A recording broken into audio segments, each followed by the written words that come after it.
அந்த new year கோல் வந்து எப்படி நம்ம எடுத்துகிட்டு போகலாம் அப்படின்னு பார்த்தீங்கன்னா, ஸோ ஒரு 3 ரூல்ஸ் இருக்குது. ஃபர்ஸ்ட் ரூல் பார்த்தீங்கன்னா half plate rule. So half plate rule வந்து என்றைக்குமே உங்கள் பிளேட்டை வந்து ஹாஃபாக டிவைட் பண்ணி 1/2 வந்து கம்ப்ளீட்டாக வெஜிடபிள்ஸில் வந்து போட்டுருங்க. ஸோ அந்த வெஜிடபிள்ஸ் வந்து நிறைய ஃபைபர் இன்டேக் இருக்கும்போது உங்களுக்கு செட்டாயிட்டி தரும். ஸோ நெக்ஸ்ட் ஹாஃப் வந்து more of proteins and less carbs. So இதை மட்டும் நீங்கள் ஃபாலோ பண்ணுங்க.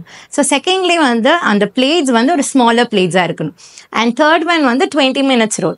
ஸோ 20 மினிட் ரூல் என்னென்னா, ஒவ்வொரு மீலையும் வந்து ஒரு 20 மினிட்ஸ் நீங்கள் ஸ்பெண்ட் பண்ணி சாப்பிட்ற மாதிரி. So it is a mindful ஈட்டிங்காக நீங்கள் எடுத்துக்கிற மாதிரி இருந்தால் பெட்டராக இருக்கும். பிகாஸ் நீங்கள் என்ன சாப்பிட்றீங்கன்னு கவனித்து நல்லா சியூ பண்ணி சாப்பிடும்போது உங்களுக்கு ஃபில்லிங் வந்து இருக்கும். அதெல்லாம் நீங்கள் எதுவுமே கவனிக்காமல் ஏதாவது சோஷியல் மீடியாஸ் பார்த்துட்டு அந்த மாதிரி சாப்பிடும்போது உங்களுக்கு எவ்வளோ நீங்கள் இன்டேக் எடுக்கிறீங்கன்னே தெரியாது. அந்த ஃபில்னஸே உங்களுக்கு இருக்காது. ஸோ அந்த மாதிரி அவாய்ட் பண்ணுறதுக்காக அந்த 20 மினிட்ஸ் ரூலை ஃபாலோ பண்ணிங்கன்னா அண்ட் உங்களுக்கு ஹெல்தியான வெயிட்டில் மெயின்டைன் பண்ணலாம்.